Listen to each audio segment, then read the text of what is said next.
الحمد للہ وکفا والصلاة والسلام علی عباده الذین اصطفى خصوصا علی افضلهم وخاتم النبیین محمد الامین وعلی آلہ وصحبہ اجمعین.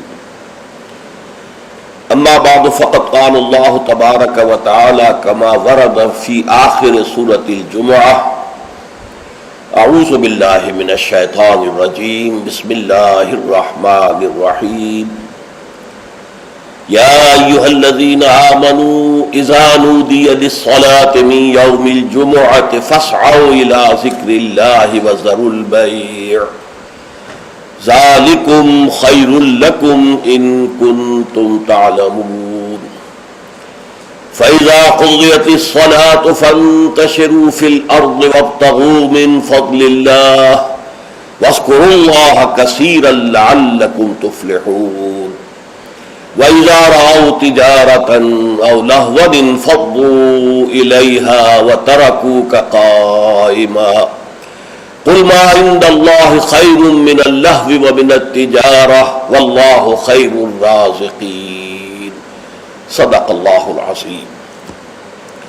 رب اشرح لي صدری ویسر لي امری واحلل عقدۃ من لسانی یفقہوا قولی. اللہم ربنا الہمنا رشدنا واعصمنا من شرور انفسنا. اللہم ارنا الحق حقا وارزقنا اتباعہ وارنا الباطل باطلا وارزقنا اجتنابہ. آمین یا رب العالمین. سورہ جمعہ کا دوسرا رکوع جو 3 آیات پر مشتمل ہے، آپ نے اکثر و بیشتر اس کی سماعت کی ہوگی. جمعے کی نمازوں میں بھی اس کو پڑھا جاتا ہے، خطبات میں پڑھا جاتا ہے. یہ 3 آیات حکمت و احکام جمعہ کے موضوع پر نہایت جامع آیات ہیں. اہمیت جمعہ، حکم جمعہ، حکمت جمعہ، مقصد جمعہ، ان تمام امور کو ان 3 آیات نے اپنے احاطے میں لے لیا ہے. چونکہ حضور کا سارا طرز عمل جو ہے اور آپ کا اعلی انقلاب جو ہے وہ قرآن مجید ہے، اور آپ کا سارا عمل اس کے گرد گھوم رہا ہے. دعوت و تربیت و تزکیہ کا سارا نظام قرآن کے گرد ہے.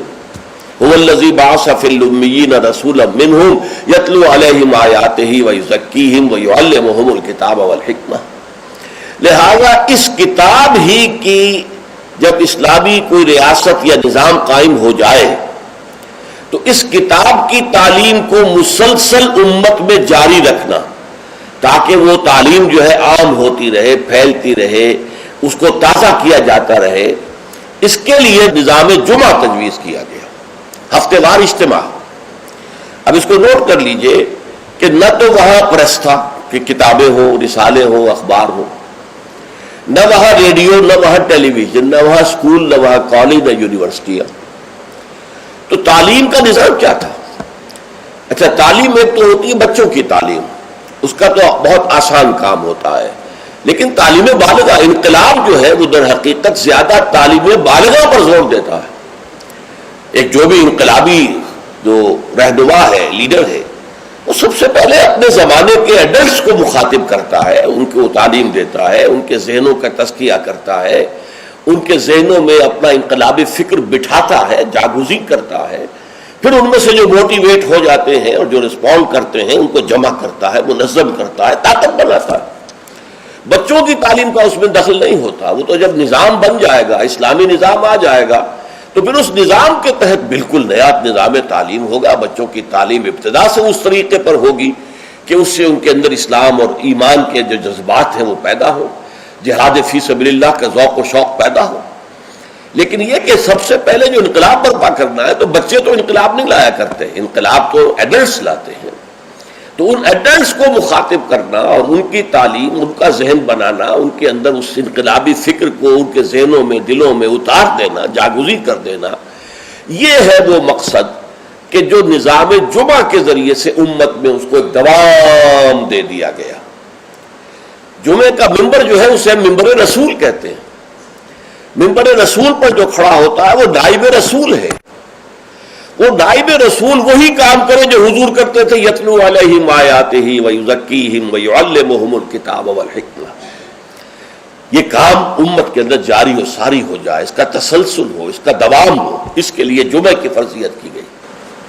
نظام جمعہ یہ ہفتے وار اجتماع ہے. آپ کے علم میں ہوگا کمیونسٹوں کا معاملہ بھی یہ ہوتا تھا، ان کا بھی ایک فلسفہ تھا مارکسزم، اور جب تک وہ فلسفہ ذہنوں میں اتر نہ جائے کوئی شخص کمیونسٹ کیسے بنے گا؟ اور پھر وہ فلسفہ تازہ رہنا چاہیے، ان کے ذہنوں میں اجاگر رہنا چاہیے، مدھم نہ پڑ جائے، کہیں ان کے ساتھ اس کی ذہنی کمٹمنٹ کمزور نہ ہو جائے. تو وہ اپنے ویکلی میٹنگز کرتے تھے، اور اس میں کیا کرتے تھے؟ اسی فلسفے کی تجدید، اسی کی اور گہرائیوں میں اترنا، تاکہ ذہنوں کے اندر وہ فلسفہ راسخ رہے. جب فلسفہ راسخ رہے گا تو انقلابی فرور، انقلابی ذیل، انقلابی جذبہ بھی برقرار رہے گا، اور انسان جو ہے تن من دھن لگا دے گا. تو یہ ربط ہے سورہ جمعہ کے ساتھ احکام جمعہ کا، اور یہ تو واضح ہی ہے کہ در حقیقت اس سورہ مبارکہ کا نام ہی اس حکم جمعہ کے حوالے سے لیا گیا ہے. اچھا، اب اس میں حکم جمعہ کی اہمیت کیا ہے اس کو آپ سمجھیے.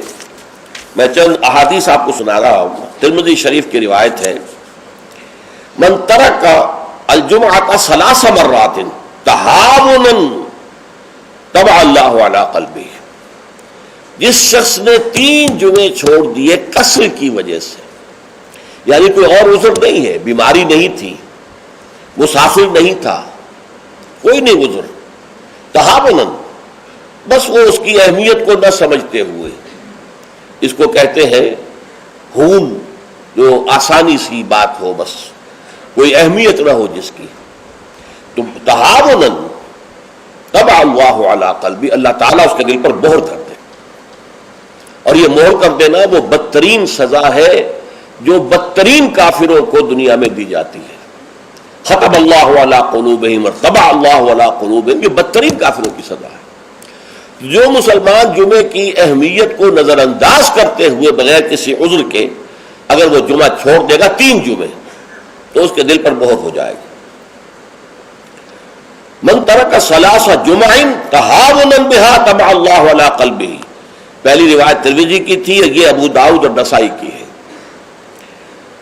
وقال مالک، امام مالک نے موطا میں جو بات کہی ہے وہ یہ ہے کہ لا ادری عن النبی صلی اللہ علیہ وسلم ام لا الا انہ صفوان بن سلیم رضی اللہ عنہ قال من ترک الجمعۃ ثلاثا من غیر عذر ولا علت طبع اللہ علی قلبہ. امام مالک نے جو ان کی کتاب مشہور ہے الموطا، حدیث کا پہلا مجموعہ، حدیث اور فقہ دونوں کا، اس میں کہتے ہیں امام مالک کہ میں یہ تو نہیں کہہ سکتا کہ یہ صفوان ابن سلیم نے رضی اللہ عنہ حضور سے سن کر کہا یا خود کہا، لیکن ان کا قول یہ ہے کہ جس نے بھی 3 جمعے ترک کر دیے بغیر کسی عذر کے، بغیر کسی بیماری کے، طبع اللہ علی قلبہ، اللہ تعالیٰ اس کے دل کے اوپر مہر کر دے گا. سب سے سخت حدیث یہ صحیح مسلم کی ہے، عبداللہ ابن عمرو بن العاص اور ابو ہریرہ دونوں سے مروی ہے رضی اللہ تعالی عنہما، انہما سمعا النبی صلی اللہ علیہ وسلم. یہاں بالکل یہ مرفوع حدیث ہے کہ ان دونوں نے سنا حضور سے یہ فرماتے ہوئے، لَيَنْتَهِيَنَّ أَقْوَامٌ مِّنْ غَدِرِ الْجُمُعَاتِ أَوْ لَيَخْتِمَنَّ اللَّهُ عَلَىٰ قُلُوبِهِمْ ثُمَّ لَيَكُونُنَّ مِنَ الْغَافِلِينَ. لوگ باز آ جائیں اپنی جمعے کی نماز کو ترک کرنے سے، ورنہ لازماً اللہ تعالیٰ ان کے دل پر ختم کر دے گا، مہر لگا دے گا. یہ وہی لفظ ہے جو سورہ بقرہ کی ابتدا میں آیا ہے، ان الذین کفروا سواء علیہم انذرتہم ام لم تنذرہم لا یؤمنون ختم اللہ علی قلوبہم وعلی سمعہم وعلی ابصارہم غشاوہ. پھر وہ غافلوں میں سے ہو جائیں گے. اسی صحیح مسلم میں حضرت عبداللہ ابن مسعود سے ایک اور روایت ہے، ان النبی قال لقوم یتخلفون عن الجمعۃ لقد ہممت ان آمر رجلا یصلی بالناس ثم احرق علی رجال یتخلفون عن الجمعۃ بیوتہم. حضور نے فرمایا میرا یہ دل چاہتا ہے کہ میں کسی اور شخص کو امامت کے لیے کھڑا کر دوں اور ان لوگوں کے گھروں میں جا کر ان کے سمیت آگ لگا دوں کہ جو جمعے کے اندر حاضر نہیں ہوتے. اب آپ ایک طرف حضور کی شخصیت کو دیکھیں، آپ کے اندر نرمی تھی، رقت تھی، شفقت تھی، محبت تھی، رأفت تھی، لیکن دوسری طرف سختی کا یہ عالم ہے کہ جمعے کی اہمیت، تاکہ معلوم ہو جائے کہ جمعے کی اہمیت کیا ہے۔ یا ایھا الذین آمنوا اذا نودی للصلاۃ من یوم الجمعۃ فاسعوا الی ذکر اللہ وذروا البیع۔ اے ایمان کے دعوے دارو، جب پکارا جائے نماز کے لیے جمعے کے دن، مراد ہے نماز جمعہ۔ ویسے تو ظاہر بات ہے کہ اذان تو فجر کی بھی ہوگی، عصر کی بھی، مغرب کی بھی، عشاء کی بھی، یہاں مراد کیا ہے؟ نماز جمعہ کے لیے جب اذان دی جائے فاسعوا الی ذکر اللہ، لفظی ترجمہ تو ہوگا تو پھر دوڑ پڑو اللہ کے ذکر کی طرف۔ سعی کے معنی دوڑنا ہے، لیکن یہ کہ چونکہ حضور نے صلی اللہ علیہ وسلم دوڑنے سے منع کیا ہے، لہذا لپکو، یعنی ہمتاً متوجہ ہو جاؤ۔ اب کوئی کاروبار دنیاوی تمہیں ذرا اس گاہک کو نپٹا لوں، پھر نہیں، فوراً کاروبار بند۔ فرمایا فاسعوا الی ذکر اللہ وذروا البیع، کاروبار چھوڑ دو۔ ذالکم خیر لکم ان کنتم تعلمون، یہی تمہارے لیے بہتر ہے اگر تم سمجھو۔ اب دیکھیے، غور کیجئے اس میں کہ ہو سکتا ہے کوئی شخص، کوئی دکاندار بیچارہ صبح سے بیٹھا تھا، کوئی گاہک نہیں آیا، عین جس وقت گاہک دکان میں داخل ہوا اسی وقت اب اذان جمعہ کی آواز آ گئی۔ اب بڑے سخت امتحان میں ہے وہ، لیکن فرمایا گیا ذالکم خیر لکم، بظاہر گھاٹے کا سودا ہے، صبح سے بیکار بیٹھے تھے، کوئی گاہک نہیں تھا، اب آیا ہے تو نماز کی اذان آ گئی، چھوڑ کے جانا پڑے گا۔ ضرور پڑے، کاروبار چھوڑ دینا یہ لازم ہے، یہ حکم ہے، یہ واجب ہے، فرض ہے چھوڑ دینا، اس میں کسی قسم کی کوتاہی جو ہے وہ پسندیدہ نہیں ہے۔ تو جمعہ کی اہمیت کے لیے ایک طرف تو قرآن مجید کے یہ الفاظ، یا ایھا الذین آمنوا اذا نودی للصلاۃ من یوم الجمعۃ فاسعوا الی ذکر اللہ وذروا البیع ذالکم خیر لکم ان کنتم تعلمون، اور اس کے ساتھ جمع کیجئے وہ احادیث جو میں آپ کو سنا چکا ہوں۔ اگر 3 جمعے کسی مسلمان نے بغیر عذر کے، ہاں عذر ہو سکتا ہے، آپ بیمار ہیں تو آپ پر فرض نہیں ہے، آپ مسافر ہیں تو مسافر پر فرض نہیں ہے، آپ غلام ہیں کسی کے تو آقا کی اجازت کے بغیر نہیں جا سکتے، لہذا غلام پر بھی جمعہ فرض نہیں ہے، بچے پر بھی جمعہ فرض نہیں ہے، خواتین پر جمعہ فرض نہیں ہے، وہ اپنی ظہر کی نماز اپنے گھروں میں ادا کریں، جمعہ کی فرضیت نہیں ہے۔ لیکن جس پر جمعہ فرض ہے اور پھر وہ صرف تہاوناً، کسل مندی یا اس کی اہمیت کو نہ سمجھتے ہوئے وہ اگر جمعے مسلسل 3 ترک کر دے گا تو طبع اللہ علی قلوبہم بھی آ گیا، اور ختم اللہ علی لیختمن اللہ علی قلبہ، اللہ تعالیٰ اس کے دل کے اوپر مہر کر دے گا۔ اچھا، اس میں اب جو نوٹ کرنے کی بات ہے وہ یہ ہے، جمعے کو جمعہ بنانے والی شے خطبہ جمعہ ہے۔ نماز تو ظہر کی نماز کا قائم مقام جمعہ ہے نا، ظہر کے 4 فرض ہیں اور جمعے کے 2 ہیں، تو نماز اصل شے نہیں ہے، اصل شے جو ہے خطبہ جمعہ ہے، جس نے کہ جمعے کو اہمیت دی ہے۔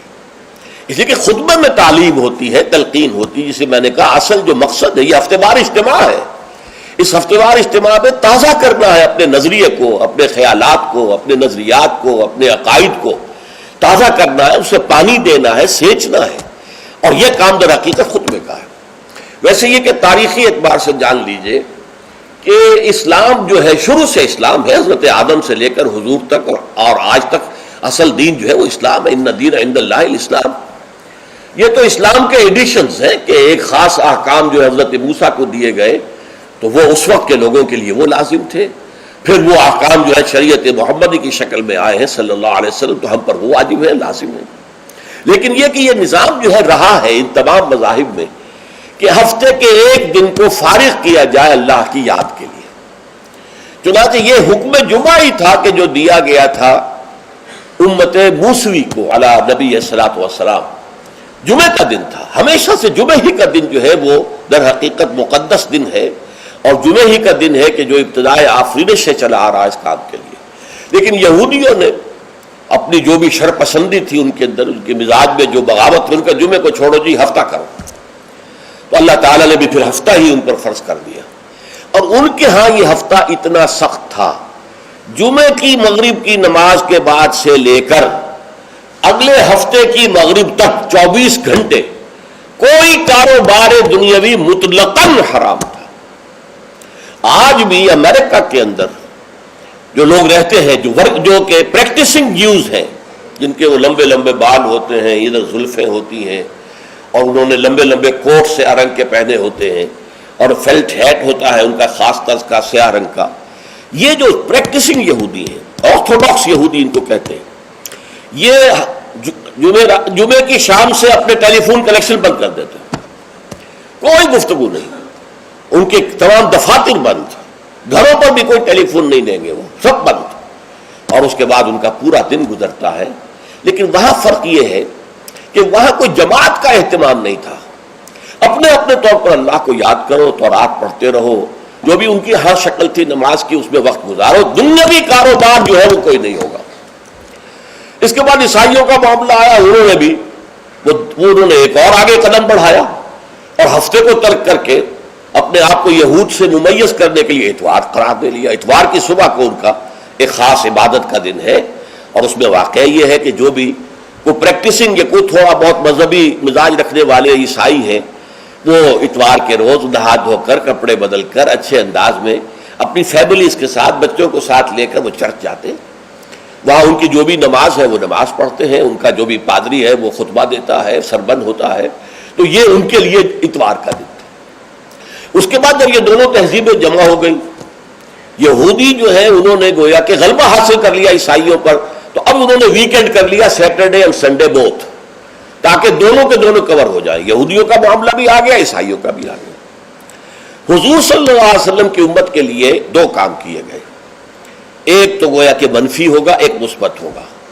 منفی کام یہ کہ پورے دن جمعے کے کاروبار کو حرام نہیں کیا گیا، بلکہ حرام کاروبار ہے صرف اذان جمعہ سے لے کر جمعے کی نماز کے ادا ہو جانے تک، بس اس دوران میں کاروبار دنیاوی مطلقاً حرام، کوئی کاروبار، آپ جائز سے جائز کاروبار کر رہے ہیں، صحیح سے صحیح کاروبار کر رہے ہیں، لیکن وہ بھی حرام ہے اس وقت اگر آپ نے کیا ہے جبکہ جمعے کی اذان ہو چکی ہے اور جبکہ نماز ابھی ادا ہو رہی ہے، اس دوران حرام۔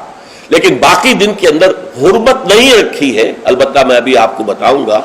تشویق یہ ہے کہ صبح سے لے کر جمعے تک کا وقت جو ہے یاد الہی میں بسر کیا جائے، تشویق اور ترغیب ہے، اس لیے کہ اگلی آیت میں ہم پڑھیں گے کہ جب جمعہ کی نماز ادا ہو چکے تو تم منتشر ہو سکتے ہو زمین میں اور جاؤ اور اپنے کاروبار میں لگ جاؤ۔ لیکن جمعہ سے قبل کے بارے میں کچھ نہیں کہا، نہ تو یہ کہا کہ کاروبار نہیں کر سکتے، نہ یہ کہا کہ کرو جاؤ تمہیں اجازت ہے، نہیں، وہاں سکوت اختیار کیا قرآن نے۔ فَإِذَا قُضِيَتِ الصَّلَاةُ فَانتَشِرُوا فِي الْأَرْضِ وَابْتَغُوا مِنْ فَضْلِ اللَّهِ، جب نماز ادا ہو چکے تو تم زمین میں منتشر ہو سکتے ہو۔ یہاں پر بھی اگرچہ وجوب کا لفظ آیا ہے کہ فَانتَشِرُوا، منتشر ہو جاؤ، لیکن یہاں جو ہے مانا ہے تمام علماء نے کہ یہ وجوب جو ہے یہ کسی شے کی فرضیت کے لیے نہیں ہے کہ لازماً جمعے کے بعد منتشر ہو جانا ضروری ہے، بلکہ استحباب ہے، جا سکتے ہو، اجازت ہے، مباح ہے۔ کاروبار کی حرمت کا معاملہ ختم ہو گیا جیسے ہی جمعے کی نماز ادا ہو چکی، اب آپ جائیں اپنے دفتر میں جائیں، اپنے کاروبار میں جائیں، اپنی دکان پر جائیں، کوئی اعتراض نہیں۔ لیکن یہ ہے کہ جہاں تک پہلے کا وقت ہے اس کے بارے میں کوئی بات نہیں آئی، یہ احادیث میں آئی ہے اور اسے تبکیر کہتے ہیں۔ پسندیدہ یہ ہے کہ جمعے کی صبح ہی سے انسان جو ہے وہ اس کام میں مصروف ہو جائے جو کام یہودیوں کے ہاں تھا پورے یوم سبت میں، اسے تبکیر کہتے ہیں۔ ایک حدیث موجود ہے حضور صلی اللہ علیہ وسلم کی تشویق کے ترجمے میں، حضرت مالک لائے ہیں اسے، ان مولا ابی بکر ابن عبد الرحمن ابن ابی صالح سمان عن ابی ہریرہ ان رسول اللہ صلی اللہ علیہ وسلم قال من اغتسل یوم الجمعۃ غسل الجنابت، جس شخص نے جمعے کے روز غسل کیا، وہ جو کہ ناپاکی جنابت کی حالت میں غسل کیا جاتا ہے، کمپلیٹ غسل، اچھی طرح غسل، ثم راح فی الساعۃ الاولی، پھر جو شخص پہلی گھڑی میں پہنچ گیا مسجد میں، فکأنما قرب بدنۃ من، تو ایسے ہے کہ جیسے اس نے ایک اونٹ قربان کیا اللہ کی راہ میں، صدقہ دیا۔ ومن راح فی الساعۃ الثانیۃ، جو دوسرے گھنٹے میں دوسری گھڑی میں گیا، فکأنما قرب بقرۃ، تو ایسے ہے جیسے کہ ایک گائے اس نے اللہ کی راہ میں صدقہ کر دی اور ذبح کر دی، خیرات کر دی۔ ومن راح فی الساعۃ الثالثۃ، اور جو تیسری گھڑی میں تیسرے گھنٹے میں گیا، فکأنما قرب بشاۃ او قرن، پھر یہ اس کے برابر ہوگا کہ گویا کہ کسی نے ایک بکری اللہ کی راہ میں ذبح کر دی، صدقہ کر دی، یا کوئی میڈھا کر دیا۔ ومن راح فی الساعۃ السابعۃ، اور جو گیا چوتھے گھنٹے میں چوتھی گھڑی میں، فَكَأَنَّمَا قَرَّبَ دُجَاجَةً، تو یہ اس کے برابر ہے کہ گویا کہ اس نے ایک مرغی جو ہے اللہ کی راہ میں دے دی، خیرات کر دی۔ وَمَنْ رَاحَ فِي السَّاعَةِ الْخَامِسَةِ، اور جو 5ویں ساعت میں گیا فَكَأَنَّمَا قَرَّبَ بَيْضَةً، تو وہ ایسے ہے گویا کہ اس نے ایک انڈا اللہ کی راہ میں خیرات کر دیا۔ فَإِذَا خَرَجَ الْإِمَامُ، تو جب امام نکل آئے، حضرت الملائکہ یسمعون الذکر، تو اب فرشتے، ایک اور روایت میں الفاظ آئے ہیں جو فرشتے بیٹھے ہوتے ہیں حاضری درج کرنے کے لیے، فلاں آ گیا، فلاں آ گیا، یہ 4تھی ساعت میں آیا، یہ 3ری میں آیا، یہ 2ری میں آیا، یہ 5ویں میں آیا، تو فرشتے اپنے وہ رجسٹر بند کر کے، اور وہ خود الذکر، یعنی وہ جو امام اور خطبہ دیتا ہے وہ الذکر ہے، اس خطبے کی طرف وہ ہمتن متوجہ ہو جاتے ہیں۔ چنانچہ ایک تو یہ بات جان لیجئے کہ اس کے بارے میں امام الہند حضرت شاہ ولی اللہ دہلوی رحمۃ اللہ علیہ کی رائے ہے کہ اس سے مراد یہ نہیں ہے کہ فجر کی نماز کے بعد طلوع آفتاب کے بعد پہلا گھنٹہ، پھر اس کے بعد دوسرا، پھر اس کا تیسرا، پھر اس کا چوتھا، 5واں، بلکہ یہ زوال کے بعد سے خفیف ساعات ہے، یعنی زوال سے وقت شروع ہوا، سورج جو ہے وہ نصف النہار سے ذرا ڈھلکا لدنوک الشمس، تو اس کے ساتھ ہی جمعے کا وقت شروع ہو گیا، تو اس وقت سے پہلی ساعت، دوسری ساعت، گویا کہ یہاں ساعت سے مراد گھنٹہ نہیں ہے بلکہ کوئی اور لطیف قسم کا پیمانہ وقت کا ہے۔ یہ شاہ ولی اللہ کی رائے ہے جو انہوں نے اپنی مصفہ میں بھی اور مصوہ میں بھی، شاہ ولی اللہ کے نزدیک بڑی اہم کتاب جو ہے حدیث کی وہ موطا ہے، انہوں نے اس کی ایک شرح فارسی میں لکھی ہے اور ایک شرح عربی میں لکھی ہے، تو ان دونوں میں انہوں نے یہ رائے ظاہر کی، لیکن بہت سے علماء کی رائے ہے کہ نہیں، جو ہمارا ساعات کا نظام ہے اسی پر اس کو شمار کیا جائے گا۔ لیکن اس پر بھی اجماع ہے کہ جو اس کے بعد بھی آتا ہے جمعہ تو اس کا بھی ہو جائے گا، جمعے کی فضیلت سے اسے کوئی حصہ نہیں ملے گا، جمعے کی برکات سے اسے کوئی حصہ نہیں ملے گا، جمعے کا جو خاص مقام اور مرتبہ ہے اس کی حیثیت سے وہ محروم رہے گا، لیکن جہاں تک فرضیت جمعہ ہے وہ اس فرضیت جمعہ جو ہے وہ اس کی طرف سے ادا ہو جائے گا۔ لیکن یہ منظر میں نے اپنی آنکھوں سے دیکھا ہے اپنے بچپن میں، اور وہ یہ سرسا ایک جگہ تھی، وہ تحصیل تھی ضلع حصار کی، وہاں میری بسم اللہ ہوئی، پھر وہ نورانی قاعدے سے ہماری تعلیم شروع ہوئی، تو جس مسجد میں یہ سارا کام ہو رہا تھا بڑے مرکزی مقام پر وہ مسجد تھی، کبھی کبھی اب بھی مجھے خواب میں وہ مسجد آتی ہے، اور اس مسجد میں جمعے کے دن میری اپنی جو مشاہدے کی بات ہے کہ یوں سمجھیے اشراق کے بعد سے لوگوں کی آمد شروع ہو جاتی تھی، اور دیہات سے لوگ آیا کرتے تھے، وہاں ایک خاص قوم تھی، غالباً وہ ارائی تھے، اس ارائی علاقے کے ارائیوں کو وہ پچادے کہتے تھے، جیسے کہ راجپوتوں کو رانگڑ کہا جاتا ہے، لیکن یہ کہ وہ لوگ آتے تھے اونٹوں پر سوار ہو کر، آس پاس صحرا کا علاقہ تھا، سفید کپڑے، سفید کرتے، سفید ان کے تہبند اور سفید ان کے صافے، اونٹوں کے اوپر سوار چلے آ رہے چلے آ رہے چلے آ رہے، اس لیے کہ دیہات میں جمعہ نہیں ہوتا، اور اس وقت اس پر سختی کے ساتھ عمل ہوتا تھا کہ اصل میں جمعہ جو ہے وہ شہر میں ہے، تو وہ آتے تھے اور مسجد جو ہے وہ صبح ہی سے بھر جاتی تھی، کہیں ایک جگہ کوئی شخص کھڑا واز کہہ رہا ہے، کچھ لوگ اس کے گرد جمع ہے، کہیں کوئی شخص بیٹھے ہوئے قرآن خود ہی پڑھ رہا ہے، کوئی نوافل پڑھ رہا ہے۔ یہ نقشہ میں نے اپنی آنکھ سے دیکھا ہے، بچپن کا یہ نقشہ، اب وہ معاملہ ختم ہو گیا، بالکل ختم ہو گیا، اب تو بھاگ دوڑ کر کے جو ہے وہ لوگ جمعے میں پہنچتے بھی اس وقت ہے جبکہ وہ عربی کا خطبہ شروع ہونے والا ہو، اس لیے کہ عام طور پر تقریروں کے اندر کوئی خاص مواد ہوتا نہیں ہے، یا فرقہ واریت کی تبلیغ ہو رہی ہوتی ہے، یا سیاسی مسائل کے اوپر دھواں دار تقریریں ہوتی ہیں، لوگوں کو ان سے دلچسپی نہیں، تو فرض ادا کرنے کے لیے بس وہ جب خطبے کی اذان کا وقت ہوتا ہے تو اس وقت وہ پہنچ جاتے ہیں، نماز ادا ہوئی اور روانہ ہو گئے۔ اللہ اللہ خیر صلی اللہ۔ میں سب سے پہلے آداب جمعہ اس کے عنوان سے عرض کر رہا ہوں کہ جمعے کے روز غسل واجب ہے تقریباً، علی کل محتلم، یہ حضور کے الفاظ یہ ہیں، غسل الجمعہ کے واجب علی کل محتلم، جو بھی بالغ ہو چکا ہے مرد، عورت پر تو ظاہر بات ہے کہ جمعہ فرض ہے ہی نہیں، جیسا کہ میں عرض کر چکا ہوں، اس کے لیے جمعے کا غسل واجب ہے، اور اندازہ یہ ہوتا ہے، میں یقین سے تو نہیں کہہ سکتا، کہ جیسے ہی جمعے کے لیے روانگی ہو اس وقت غسل کیا جائے۔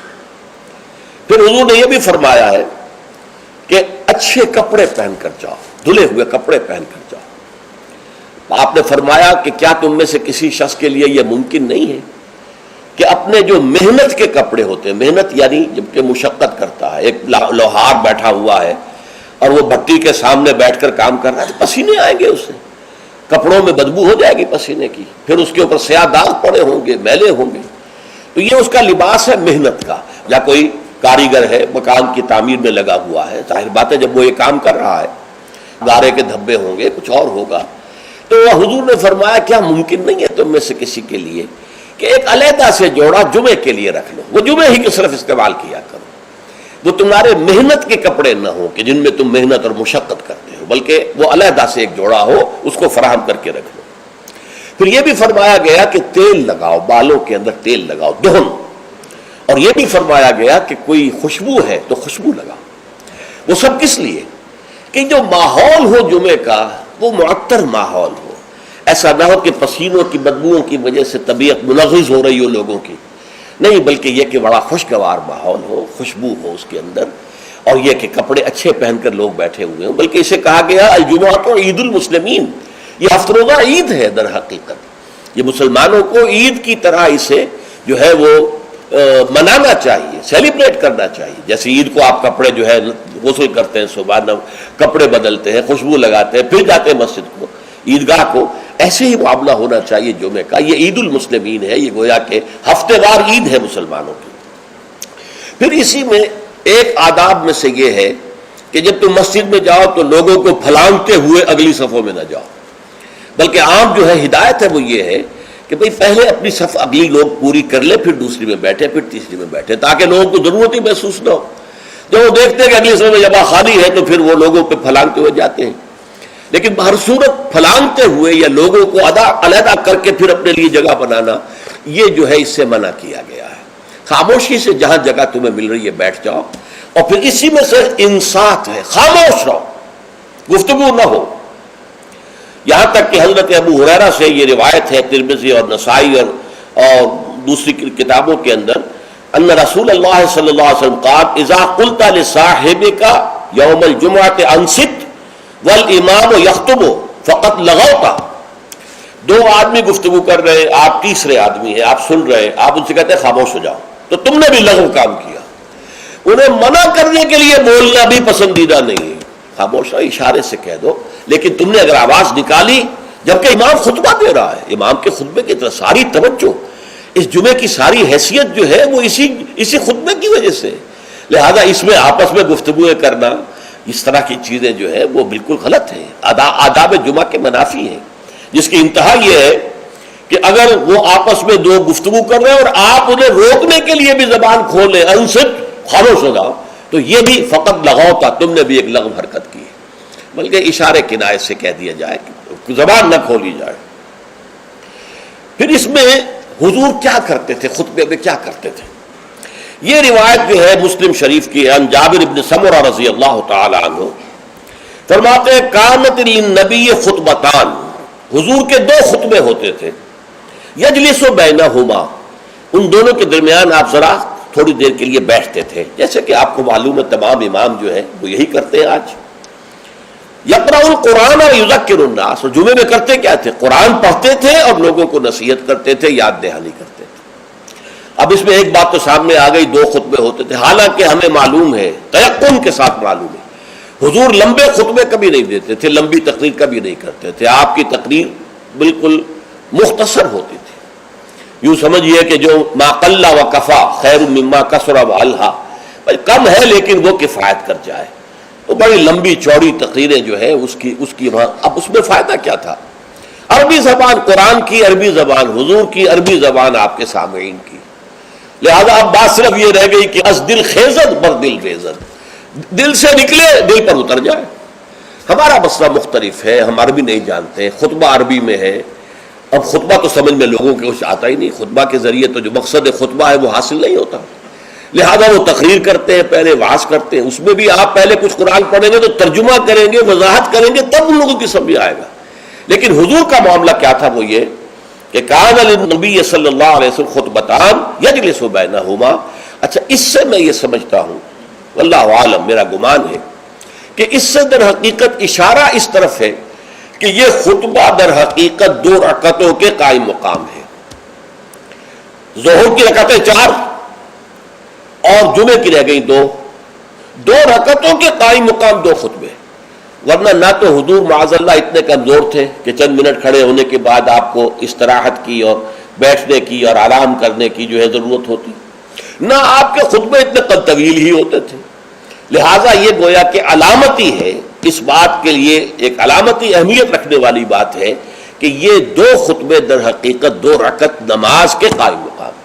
اب جیسے نماز میں آپ بات نہیں کر سکتے، اسی طریقے سے خطبے کے دوران بھی آپ بات نہیں کر سکتے. آپ کو خاموش رہنا ہے، مؤدب ہو کر پورے طریقے سے سننا ہے خطبہ. اس کے بعد فرمایا یقرأ القرآن ویذکر الناس، وہ قرآن پڑھتے تھے خطبے میں بھی. اب دیکھیے پڑھنے کے انداز کا فرق ہوتا ہے. ایک شخص قرآن پڑھ رہا ہے، ایک دوسرا شخص قرآن پڑھ رہا ہے، اس کی گہرائیوں میں اتر کر پڑھ رہا ہے. جہاں آواز بلند کرنے کی ضرورت ہے وہاں آواز بلند کرتا ہے، جہاں آواز پست کرنے کی ضرورت ہے وہاں آواز پست کرتا ہے. اس طریقے سے وہ قرآن مجید کے اندر سے صرف اس کے معنی ہی نہیں نکال رہا بلکہ اس کے احساسات کو بھی اجاگر کر رہا ہے. تو حضور جیسے پڑھتے ہوں گے اس کا خیر ہم تصور نہیں کر سکتے، لیکن یہ کہ یہ ضرور آتا ہے کہ حضور کا خطبہ جو ہے وہ ٹھنڈا ٹھنڈا نہیں ہوتا تھا، جذباتی ہوتا تھا. چنانچہ یہ حدیث موجود ہے عبداللہ سے، جابر ابن عبداللہ رضی اللہ تعالی عنہما سے، قال کان رسول اللہ صلی اللہ علیہ وسلم اذا خطب احمرت عیناہ وعلا صوتہ واشتد غضبہ حتی کانہ منذر جیش یقول سبحکم ومسعکم. حضور صلی اللہ علیہ وسلم جب خطبہ دیتے تھے آپ کی آنکھیں سرخ ہو جاتی تھی، آپ کی آواز بلند ہوتی تھی اور آپ پر ایک غضب کی سی کیفیت طاری ہوتی تھی، گویا کہ کوئی سالار ہے، کوئی سپہ سالار ہے جو اپنے لشکر کو بتا رہا ہے کہ وہ دشمن کا لشکر آ چکا ہے، اب یا تو صبح کو تم پر حملہ ہو جائے گا، شام کو ہو جائے گا، تیار ہو جاؤ پوری طریقے سے. تو جیسے کوئی کسی فوج کا سردار جو ہے سپہ سالار اپنے جو ہے سپاہی ہیں ان کو آمادہ کرتا ہے جنگ کے لیے اور انہیں خبردار کرتا ہے کہ دشمن کا لشکر سر پر آ چکا ہے، سبحکم او مسعکم، وہ صبح کو آیا یا شام کو آیا کہ آیا. اس طریقے سے حضور کا خطبہ ہوتا تھا، ٹھنڈا ٹھنڈا نہیں، بلکہ یہ کہ اس کے اندر ایک جوش اور لوگوں کو بھی جوش میں لانے کے لیے ایک ایسا انداز کہ جس سے خود ان کے اندر بھی جوش پیدا ہو جائے. اور اس میں کیا ہوتا تھا، قرآن پڑھتے تھے. ایک صحابی نے فرمایا ہے کہ میں نے سورہ قاف حضور کے خطبہ جمعہ سے یاد کی ہے. یعنی عام طور پر آپ سورہ قاف اس طرح پڑھتے تھے کہ پھر مجھے اس کے یاد کرنے میں بڑی آسانی ہو گئی اور میں یاد کر لیا. میں نے اس سے متعلق میری زندگی کا بھی ایک واقعہ ہے، میں بھی حیران ہوں اس طرح کے جب بات پڑھتا ہوں. یہ سن 54 کی بات ہے، جمعیت طلبہ میں میں تھا اس وقت، اسلامی جمعیت طلبہ. تو ایک تربیت گاہ ملتان کی جمعیت نے منعقد کی، اس میں درس قرآن کے لیے مجھے بلایا گیا. وہ ایک محلہ ہے ملتان کا قدیر آباد، اور قدیر آباد میں ایک مسجد تھی حافظ عبد التواب صاحب کی، مشہور تھی، نابینا تھے. فجر کی نماز ایک روز میں نے اس مسجد میں پڑھی اور اس کے امام نے یا خود حافظ عبد التواب تھے یا کوئی اور صاحب تھے، واللہ اعلم، مجھے نہیں معلوم، فجر میں سورہ قاف پڑھی. اس قدر عمدگی سے پڑھی، اتنی خوشالحانی سے پڑھی، اس طرح اس کو پڑھتے ہوئے مجھے اپنے اندر جو ہے محسوس ہوا کہ کوئی چیز جو ہے جنبش میں ہے. رقص جاز برہم زلد افلاک را، تو یہ تو انسان کی روح کا ایک رقص ہے کہ جو ہوتا ہے قرآن کے ساتھ. میں نے اسی دن سورت قاف حفظ کر لی، اسی دن. 3 رکوع ہیں، چھوٹی نہیں ہے، لیکن اسی دن میں نے حفظ کر لی، اس لیے کہ اس کا اتنا نقش مجھ پر قائم ہو چکا تھا قلب پر کہ پھر اسے یاد کرنا بہت آسان تھا. اسی طرح ایک مرتبہ مولانا اصلاحی صاحب کے پیچھے جمعہ پڑھا، انہوں نے سورہ قیامہ پوری کی پوری اس خطبے کے پہلے خطبے کے اندر پڑھی اور وہ مجھے یاد ہو گئی. تو اس طریقے سے یہ پڑھنے میں زمین و آسمان کا فرق ہوتا ہے. جو بھی انداز ہے قرآن کا اس کو صحیح طور پر، ورنہ ہمارے یہاں یہ بھی ہے کہ حسن قرات کے لیے جو قواعد مقرر ہو گئے ہیں اس کے تحت پڑھے جاتا ہے تو اس کے اندر وہ کیفیت نہیں ہوتی، وہ جذبہ جو ہے اس سے ٹرانسمٹ نہیں ہوتا، واللہ عالم. بہرحال حضور کا خطبہ جو ہوتا تھا اس میں آپ جب قرآن پڑھتے ہوں گے اس انداز سے تو اس سے جو قلوب کے اوپر گہرا اثر پڑتا تھا تو وہی ہے اصل میں کہ جو مقصود ہے، یذکر الناس، یاد دہانی کرانا. دیکھیے یہی وجہ ہے کس قدر گہرا ربط ہے. جمعے کی 2 رکعتوں میں سے ایک میں سورۃ الاعلیٰ، سبح اسم ربک الاعلیٰ، دوسری میں پھر هل اتاک حدیث الغاشیہ، سورہ غاشیہ. کیوں؟ اس لیے کہ دونوں میں تذکیر کا حکم ہے. تذکیر، فذکر ان نفعت الذکری سیذکر من یخشی ویتجنبها الاشقی. اے نبی آپ تذکیر کرتے رہیے، آپ تذکیر کرتے رہیے، اور وہ تذکیر جو ہے وہ مفید ہو جائے گی ان لوگوں کے لیے جن کے اندر کچھ بھی رمق ہے ایمان کی. اس تذکیر سے ان کا ایمان تازہ ہو جائے گا، اور ان کے اندر جو ہے وہ ایمانی جذبات و کیفیات جو ہے وہ اثر نو پوری بہار پر آ جائے گی. اسی طریقے سے فذکر، سورہ غاشیہ میں فرمایا فذکر انما انت مذکر لست علیہم بمسیطر. اے نبی آپ یاد دہانی کرائیے، اور آپ جو ہے ان کے اوپر کوئی ٹھیکیدار تو نہیں ہے، کوئی ان کے اوپر آپ کوئی ذمہ دار نہیں بنا دیے گئے، کوئی داروغہ نہیں بنا دیے گئے کہ لازماً آپ انہیں ہدایت پر لے آئے، لیکن یاد دہانی کرائیے.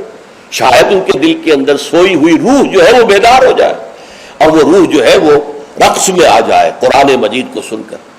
تو یہ تذکیر کا حکم دونوں میں ہے، اور وہی دو صورتیں ہیں جو حضور پڑھتے تھے. کبھی تو پڑھتے تھے فجر میں، یہ فجر میں عام طور پر سورہ سجدہ پہلی رکعت میں اور سورۃ الدہر دوسری رکعت میں، لیکن نماز جمعہ میں عام طور پر سورۃ الاعلیٰ اور سورۃ الغاشیہ. تو کیا آپ کرتے تھے؟ یذکر الناس، لوگوں کو یاد دہانی کرتے تھے. تو یہ ہے جمعے کے آداب کے ضمن میں، اور جمعے کا جو مقصد ہے جو معلوم ہوا حضور صلی اللہ علیہ وسلم کے آپ کے عمل مبارک سے، کہ یہ تذکیر ہے. تذکیر کسے کہتے ہیں؟ یاد دہانی. آپ کو اپنا مقصد زندگی دوبارہ یاد ہو جائے، تازہ ہو جائے.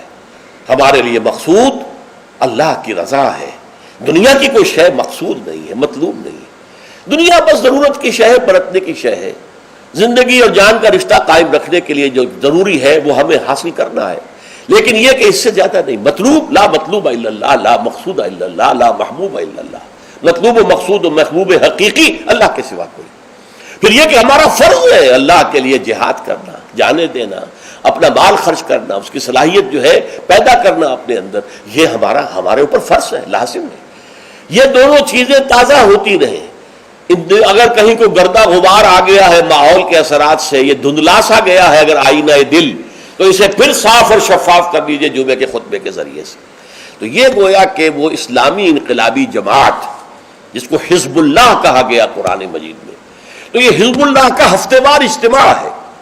اس ہفتے وار اجتماع میں حزب اللہ اپنے بنیادی فکر کو تازہ کرتی ہے، اور اس کے ضمن میں مزید تعلیم اور تربیت کا جو نظام ہے حضور کا، اس کا ایک تسلسل ہے کہ جو جاری رہتا ہے.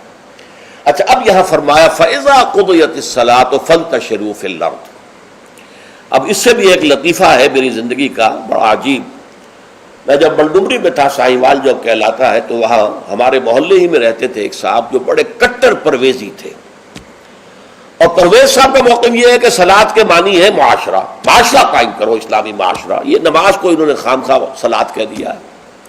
اچھا، وہ آدمی تھے بہت نیک، وہ سول انجینئر تھے، اور وہ جو کمیٹی ہوتی ہے جو میونسپل کمیٹی، تو وہ میونسپل انجینئر تھے اور بہت نیک تھے.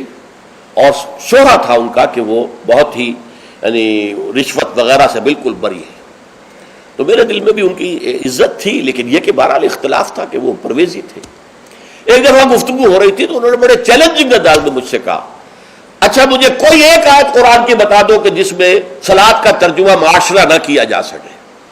پہلے تو میں مرعوب سا ہو گیا کہ جس قدر تیقن کے ساتھ انہوں نے بات کی ہے، شاید واقعی قرآن میں ایسی کوئی آیت نہ ہو کہ جس کا ترجمہ جو ہے، جہاں پر ترجمہ صلاۃ کا جو ہے وہ معاشرہ نہ کیا جا سکے.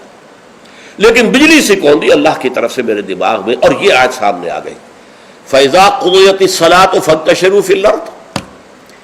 اب یہاں معاشرہ مانی لیں گے تو معاشرے کو تلپٹ کر کے ختم کر کے پھر منتشر ہو جاؤ، فساد پیدا کرو، یہ اس کے معنی ہے. مجھے آج تک یاد ہے، میں نے کہا یہاں تو نماز، یہ فَإِذَا قُضِيَتِ الصَّلَاةُ، جب پوری ہو چکے نماز یا پورا ہو چکے صلاۃ، یا تو کوئی عمل جو ہے وہ ہو سکتا ہے کہ جو ختم ہو جائے. معاشرہ مراد لیں گے تو مطلب معاشرے کو ختم کر دو، تلپٹ کر دو، کیوس کر دو. کوئی جواب نہیں تھا ان کے پاس. میں نے کہا شریف آدمی تھے، یہ نہیں کہ خام خواہ کو الجھے، بالکل خاموش ہو گئے. تو یہ ہے فَإِذَا قُضِيَتِ الصَّلَاةُ، جب نماز ادا ہو جائے، فَانتَشِرُوا فِي الْأَرْضِ، تو زمین میں منتشر ہو سکتے ہو، لازم نہیں ہے.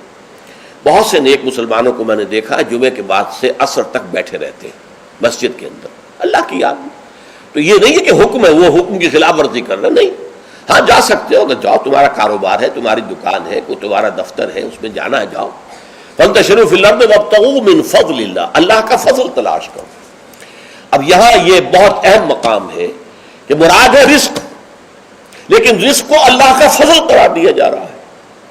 اس کو سمجھ لیجئے، یہ اسلام کا جو معاشی فلسفہ ہے، اس کے جو فلسفیانہ اصول ہیں، ان میں سے ایک اصول یہ ہے کہ چاہے محنت تم نے کی ہے، کھیت میں ہل تم نے چلایا ہے، بیج تم نے ڈالا ہے، اس کو سینچا تم نے ہے، پھر فصل جو ہے اس کی حفاظت تم نے کی ہے، پھر فصل کاٹی ہے، پھر تم دانے گھر لائے ہو، پھر ان کو پیسا ہے، پھر ان کی روٹی پکائی ہے، یہ سب کچھ تم نے کیا، لیکن اسے اللہ کا فضل سمجھو، اپنا کسب نہ سمجھو. کسب جو ہے وہ نیکی اور بدی کے لیے ہے. انسان نیکی کما رہا ہے، یہ اس کی کمائی ہے، بدی کما رہا ہے، یہ اس کی کمائی ہے. جہاں تک رزق کا تعلق ہے، یہ اللہ کا فضل ہے. اور فضل اسے کہتے ہیں جو بلا استحقاق دیا جائے، جس کا تقاضا نہ کیا جا سکے.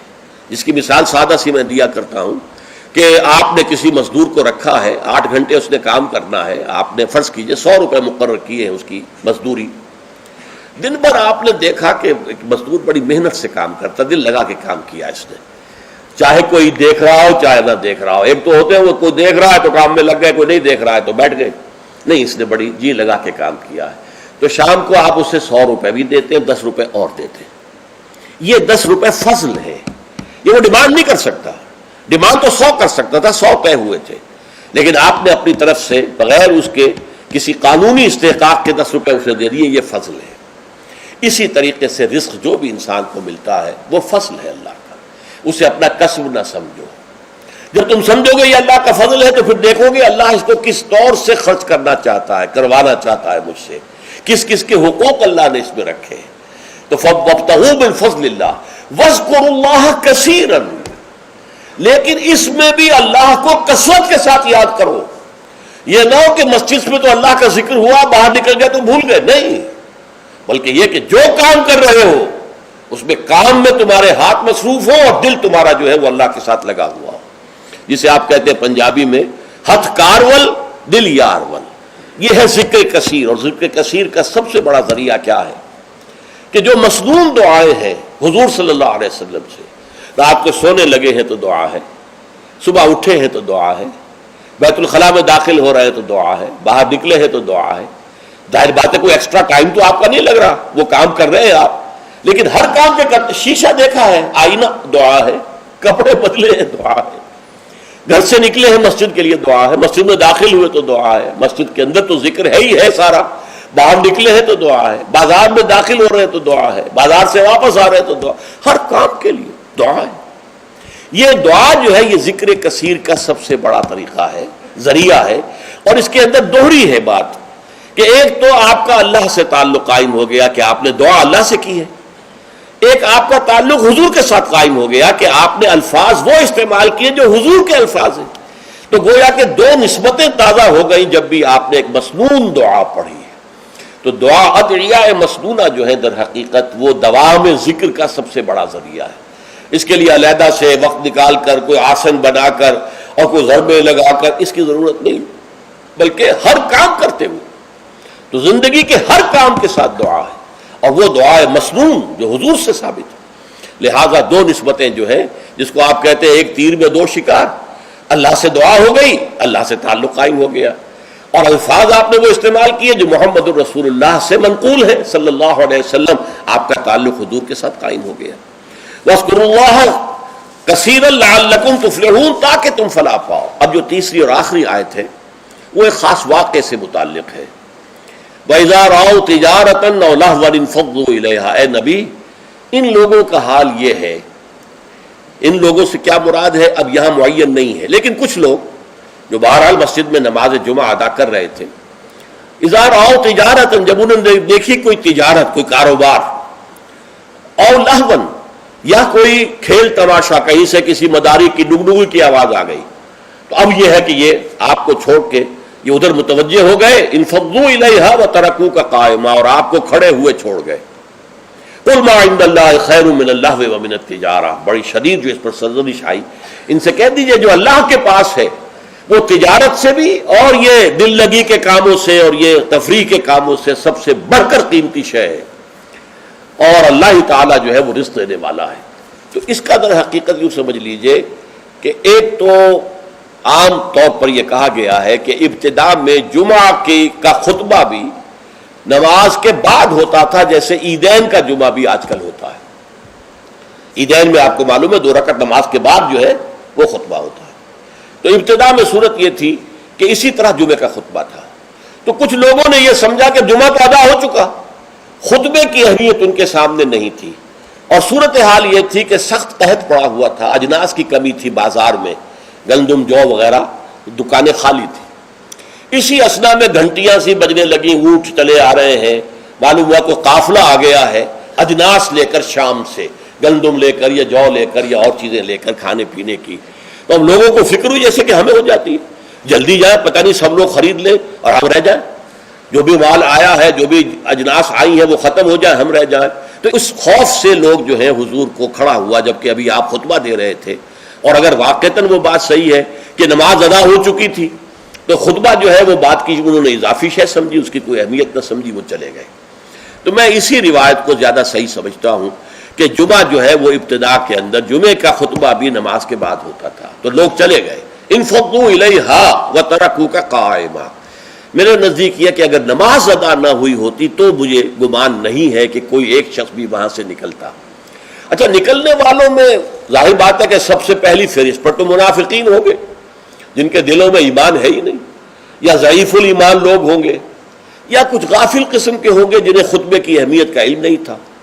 تو اسی اعتبار سے بڑی مناسبت ہے کہ یہ آخری آیت جڑی ہوئی ہے اگلی سورت سے، سورہ منافقون، اور اس میں بھی اذا جاءک المنافقون قالوا نشهد انک لرسول اللہ واللہ یعلم انک لرسولہ واللہ یشہد ان المنافقین لکاذبون۔ تو گویا کہ یہ اس طریقے سے جڑ گئی ہیں دونوں صورتیں، سورہ جمعہ اور سورہ منافقون، اور حضور صلی اللہ علیہ وسلم اسی وجہ سے کبھی کبھی سورہ جمعہ اور سورہ منافقون فجر میں پڑھتے تھے۔ اکثر تو میں بتا چکا ہوں کہ سورہ سجدہ اور سورہ دہر، لیکن کبھی کبھی سورہ جمعہ اور سورہ منافقون پڑھتے تھے، کیونکہ یہ آپس میں جڑی ہوئی ہے۔